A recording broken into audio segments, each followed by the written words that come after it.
Ahora vamos a la parte 4 de la lección 1.1 para hablar sobre las audiencias.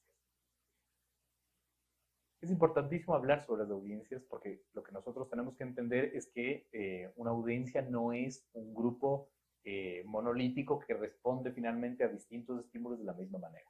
Hay que entender que hay tantas posibilidades de comunicación como tantas audiencias hay en el espectro y como tantas personas hay en el mundo. Y las personas finalmente responden de distinta manera a distintos estímulos.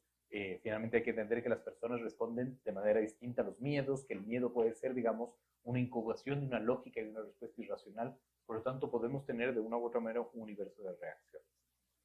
Y cada persona tiene un modo de mirar. Son distintas las maneras de mirar. Cada persona tiene un modo de mirar distinto, tienen experiencias distintas, sistemas de valores distintos y recuerdos distintos. Esto se construye finalmente o constituye en distintos filtros para interpretar el mundo. El mundo no va a ser interpretado de la misma manera por todos, porque de una u otra manera todos somos objetos de incidencia de las experiencias vividas, de los recuerdos, de los sistemas de valores, de la relación finalmente social que tenemos de un constructo de conceptos y de elementos y de distintas formas de mirar. ¿Y aquí les invito a hacer este ejercicio? Cerremos los ojos y pensemos en un elefante. Es importante entender que el elefante en el cual nosotros vamos a pensar va a tener distintas interpretaciones. Aquí háganse la pregunta, ¿cuál era el contexto en donde estaba mi elefante? El elefante que yo me imaginé era, por ejemplo, el que vemos en la imagen, era, por ejemplo, el que nosotros de una u otra manera conocemos de los dibujos que hemos visto, de las películas que hemos visto, de lo que nos plantean nuestros familiares, etc. Esa es la interpretación y la manera como nosotros vamos a poder enfrentarnos finalmente a una realidad. Podemos ver, por ejemplo, la imagen que estamos actualmente viendo. La pregunta ¿es una persona que está mirando de perfil o nos está mirando de frente? Esto representa cómo, de una u otra manera, nosotros vamos a tener una distinta interpretación de un mismo objeto, de un mismo hecho, que lo estamos viviendo y que lo estamos palpando. Esto es un dibujo que se utiliza mucho en las interpretaciones, ¿no es cierto?, de cómo funciona nuestro cerebro. Aquí podemos tener dos imágenes que se van a visualizar, la de una mujer joven o la de una mujer anciana. Dependiendo de qué hemisferio del cerebro vamos a activar, vamos a ver o uno de los dos dibujos o los dos en sí mismos. Este ejercicio nos plantea cuántos animales vemos. En el ejercicio existen más de 12 animales. ¿Cuántos animales están viendo ahora ustedes? Es súper importante entender que la interpretación de nuestro cerebro va a basar en cuántos, digamos, animales nosotros podamos visualizar. Por ejemplo, aquí podemos tener un pez que se constituye en el ojo del elefante, en la oreja del elefante hay una tortuga, en la trompa hay un delfín, una serpiente en la cola, hay una gallina sobre las orejas del burro, hay un burro, un perro, un gato, un ratón, hay un pingüino entre las patas delanteras del elefante y el burro, etc. ¿Qué vemos acá? ¿Un caballo o un sapo? Es supremamente importante entender que si nosotros viramos o modificamos la interpretación que le estamos dando, siempre vamos a ver un nuevo gráfico o vamos a entender de distinta manera lo que estamos viendo. Si ustedes giran su cabeza a la derecha, van a ver que el dibujo representa un caballo. Si la mantienen recta, van a ver que el dibujo representa un sapo. Y la reflexión que nos plantea esta lámina es muy interesante porque concluye en que, de una u otra manera, una interacción entre el emisor y el receptor de una comunicación que intenta ser fluida, existen 9 posibilidades de comunicación, 9 posibilidades de entendimiento. Es decir, entre lo que yo pienso, lo que quiero decir, lo que quiero decir, lo que digo, lo que el otro quiere oír, lo que el otro oye efectivamente, más allá de lo que quiere, lo que cree entender, lo que quiere entender y lo que entiende, son 9 posibilidades de no entenderse. Hay una frase muy interesante que dice, el siglo XXI es el siglo que se caracteriza por tener mucha información y muy poca comprensión.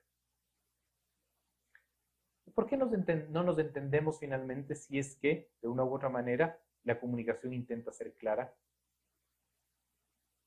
Primero porque nunca comunicamos todo, porque como en las partes anteriores hablamos del espiral inacabado de la comunicación nunca termina, la comunicación nunca aborda todo, la comunicación nunca comprende todo y la comunicación siempre es el ejercicio en donde no necesariamente expresamos todo.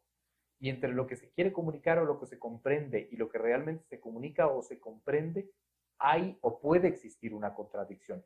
Es ahí la habilidad en la cual la herramienta comunicacional se convierte en la necesidad de tener una herramienta comunicacional efectiva, pero sobre todo entender cuál es el objetivo de la comunicación. Y el objetivo de la comunicación no es informar, el objetivo de la comunicación es implantar un mensaje que busque la desmitificación establecida dentro de un objetivo determinado. Y la contradicción tiene causas, la contradicción de la comunicación. Tiene causas físicas, que pueden ser los canales de comunicación. Tiene causas psicológicas relacionadas al sistema de valores, a los prejuicios. ¿Qué es un prejuicio? Es un juicio preestablecido a las lecturas del mundo, a los recuerdos, a las experiencias, etc. Y también está relacionada evidentemente con la interacción social. El cómo yo tengo una lógica de interacción o tengo una lógica de relación social con los demás. Todo esto tiene un asidero científico y nosotros podemos, digamos, señalar a la teoría de la Gestalt, por ejemplo, como uno de los responsables, ¿no es cierto? La teoría de la Gestalt es una corriente de la psicología alemana que explica fenómenos de la comprensión, tiene 10 leyes finalmente, ¿no es cierto? Y una de ellas, quizás la más importante, es la ley de cierre. ¿En qué consiste la ley de cierre?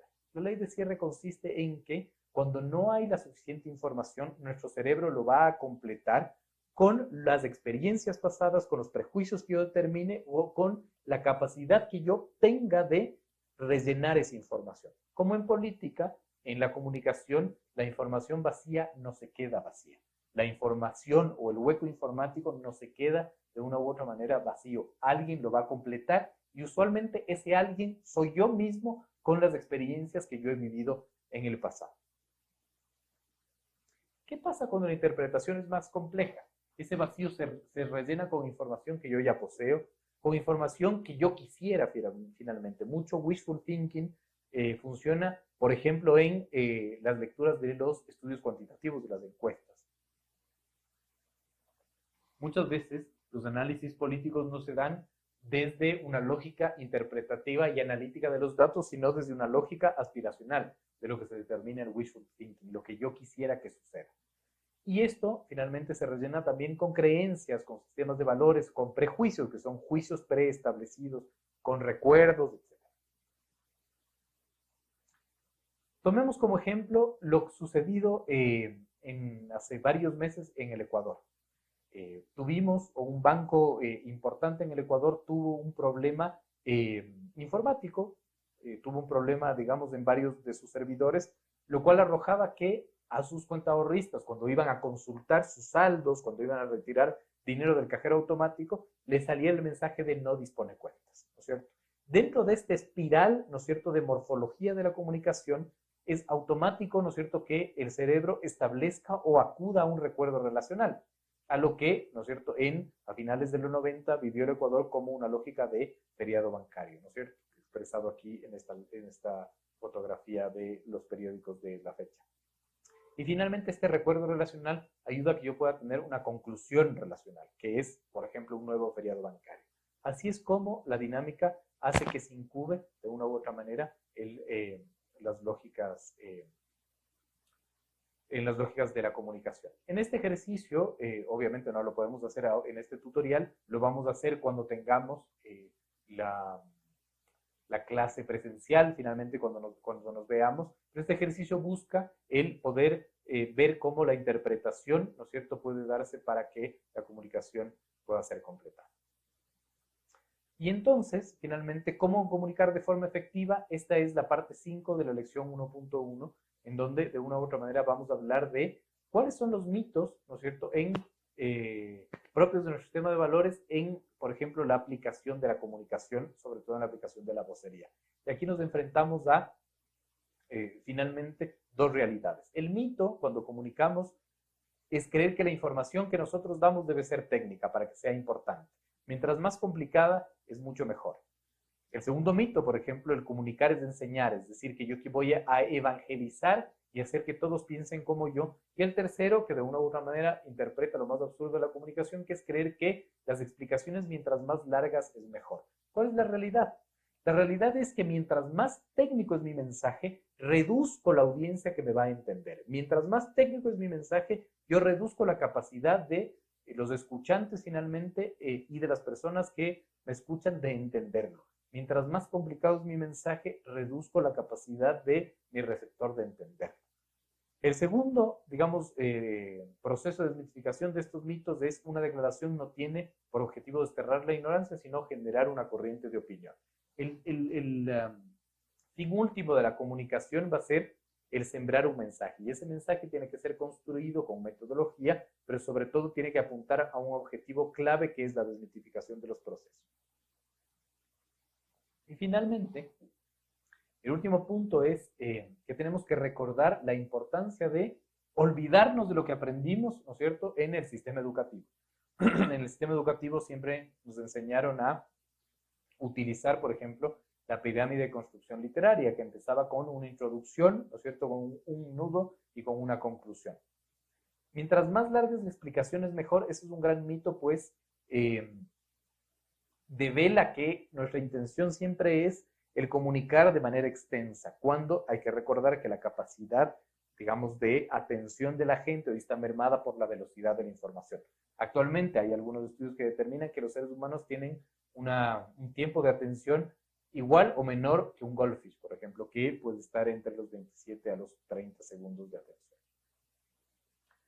Por lo tanto, ¿cómo construyo yo un mensaje que pueda ser eficaz, que pueda atender, digamos, a los miedos construidos, pero sobre todo que busque la desmitificación, ¿no es cierto?, como objetivo del mensaje es equilibrando la razón con la emoción. Es decir, nuestros mensajes tienen que abordar temas técnicos, tenemos que dar data, tenemos que hablar de lo fáctico para generar credibilidad, pero con un equilibrio de hablar también de lo simbólico, de lo emotivo para generar empatía. En el siglo XXI, un buen vocero no es un vocero que habla solo desde lo técnico, porque solo crea credibilidad, que no es suficiente, y tampoco un vocero no puede limitarse a ser un vocero que hable desde lo simbólico a lo emotivo, porque si bien genera empatía, esa empatía puede estar mermado por una falta de credibilidad. Por lo tanto, la gran conclusión es que la vocería efectiva tiene que entender la construcción en el equilibrio de mensajes que tengan una carga 50% técnica, data, factible, y 50% emotiva, emocional, simbólica. Y la comunicación efectiva se va a reducir en intentar hablar claro y simple, hablar en titulares, que decimos nosotros. Es decir, poder enfocarnos en los hechos, del qué pasó, quién lo dice, quién está involucrado, por qué, consecuencias y efectos, y después poder hablar de una conclusión, cómo sucedió, cuándo, datos de contexto.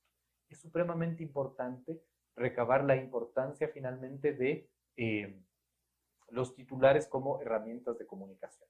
Y para esto queremos darle los 10 mandamientos de la vocería. 5 que deben cumplirse de manera religiosa. Y aquí vamos a dar la importancia de la conclusión. La conclusión es lo primero. El fenómeno zapping, finalmente, que es, digamos, el aplastar el botón en controles de televisión para saltar de manera aleatoria a canales de televisión, expone finalmente la gran conclusión de este primer mandamiento, que es: la conclusión tiene que ir primero, porque de una u otra manera el interlocutor no va a quedarse en una atención prolongada del mensaje que nosotros tenemos que dar. Es decir, los detalles, las consecuencias y los antecedentes son el relleno de la conversación, pero yo voy a empezar por la conclusión primero para evitar el fenómeno zapping. Estamos acostumbrados a temerle al silencio, pero cuando, por ejemplo, hago un ejercicio de vocería en el ámbito mediático, ¿no es cierto?, en una entrevista, es importante entender la importancia del silencio, entender que el silencio puede servir a mí como una herramienta, ¿no es cierto?, que evite que yo, por ocupar el silencio, ¿no es cierto?, rellene de información que no puedo controlar. El tercer mandamiento es la fuerza del argumento, y no el argumento de la fuerza. Todo vocero debe tener mensajes preparados y regresar a ellos sin caer en provocaciones. Un buen vocero, ¿no es cierto?, se enfoca en los efectos y beneficios, ¿no es cierto?, habla de aquellos beneficios y causas, evalúa sinceramente los beneficios y riesgos, ¿no es cierto?, intenta ser transparente, no disimula la verdad. En el siglo XXI no existe la capacidad de poder esconder o de mentir, ¿no es cierto? Siempre de una u otra manera va a haber una evidencia de lo que sucede. El buen vocero reconoce los errores y otorga soluciones. Y finalmente, un buen vocero intenta comprometerse a dar una solución a un problema.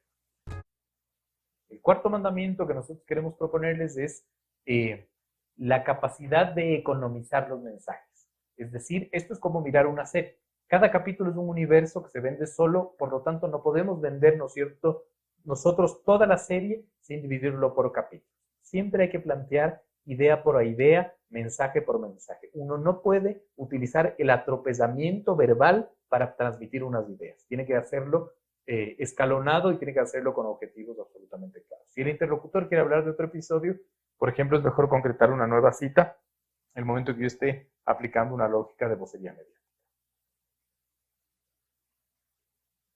Y el quinto es la importancia del lenguaje corporal. La comunicación también tiene que ver con lo que no decimos, tiene que ver con cómo nos comportamos, pero sobre todo por la ubicación visual de en dónde estoy dentro del imaginario. Un gesto vale más que 1000 palabras. Un vocero debe tener correspondencia entre lo que dice y lo que demuestra.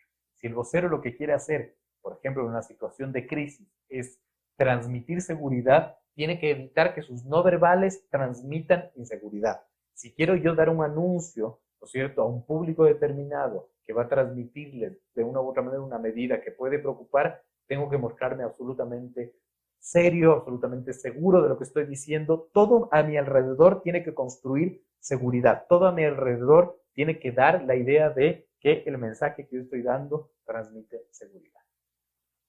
Si bien tenemos 5 mandamientos que tienen que ser cumplidos de manera religiosa, también tenemos el otro lado de la medalla. Son los 5 que se deben evitar como el pecado. Cuando uno es un vocero y cuando la comunicación pretende ser efectiva, evita la adjetivización. Un vocero evita adjetivos o apelativos. No importa si se habla bien o mal. Siempre un adjetivo va a ser un titular. Calificar y adjetivar es algo que queda para la posteridad y desvía la atención del tema que no quiere posicionar. Siempre un adjetivo es un titular. Hay que evitarlo finalmente. Yo puedo hablar de los actos y de los documentos y de los resultados y evito hablar del actor que provocó esos actos, esos hechos, esos documentos. El segundo es evitar la confrontación. No importa el nivel de provocación. Utilizar ironías y sarcasmos convierte finalmente a la atención de lo que yo estoy intentando comunicar y desvirtúa o desvía la atención del mensaje que yo quiero comunicar. Un vocero natural evita defender lo indefendible y entrar en ataques o disculpas. Es importante, ¿no es cierto?, no entender al interlocutor como un sujeto de ataque, pues de una u otra manera el ataque va a demostrar o va a intentar demostrar que nosotros no tenemos como voceros argumentos válidos para posicionar en un tema. El tercer mandamiento es creer que lo técnico es lo importante. Como les manifestaba hace unos minutos, el momento en que mientras más técnico y elevado es mi mensaje, reduzco la capacidad de incidencia en las audiencias que están consumiendo el mensaje que yo les estoy brindando. Ofrecer explicaciones técnicas entendidas solo por una parte de la audiencia vuelve al vocero un personaje lejano, poco empático, incapaz de conectar, pero sobre todo al mensaje. El mensaje se vuelve cada vez más ajeno a lo que yo, ciudadano común, tengo, entiendo, consumo. El mensaje tiene que ser absolutamente claro, simple, sencillo y con eso de una u otra manera poder transmitir la capacidad de ser un vocero empático y un vocero creíble. El cuarto es el subestimar al interlocutor. Colocarse en una posición de superioridad siempre impide la conexión con el público. Por eso las explicaciones tienen que ser sencillas y concretas. Por ejemplo, puedo utilizar, digamos, ejemplos, refranes, solo si son compartidos por la colectividad y la gente lo entiende. Y un vocero lo que va también a evitar de manera absolutamente tajante y natural es minimizar los problemas y los efectos. Y el quinto tiene que ver con la importancia de conocer el contexto. Uno no puede acudir, por ejemplo, a una entrevista o ser un vocero en cualquier circunstancia sin entender o conocer el contexto en el cual está planteado. Un mandamiento que hay que evitarlo, ¿no es cierto?, desde el sexto, que tiene que ver con la importancia de la imagen. En tiempos de supremacía de la imagen, la imagen no puede ser contradictoria al mensaje que estoy dando. Con eso queremos, por ejemplo, evidenciar la imagen que publica este portal digital cuando habla de los beneficios de la vasectomía. Sin embargo, esta imagen nos llama a hacer todo lo contrario. Es decir, nos llama a hacer entender que el proceso de la vasectomía puede ser doloroso, es quirúrgico y de una u otra manera puede provocar que el receptor del mensaje desde la imagen, ¿no es cierto? Porque no desde, digamos, la narrativa, pueda rechazar finalmente el mensaje que se quiere dar solo por el hecho de la imagen.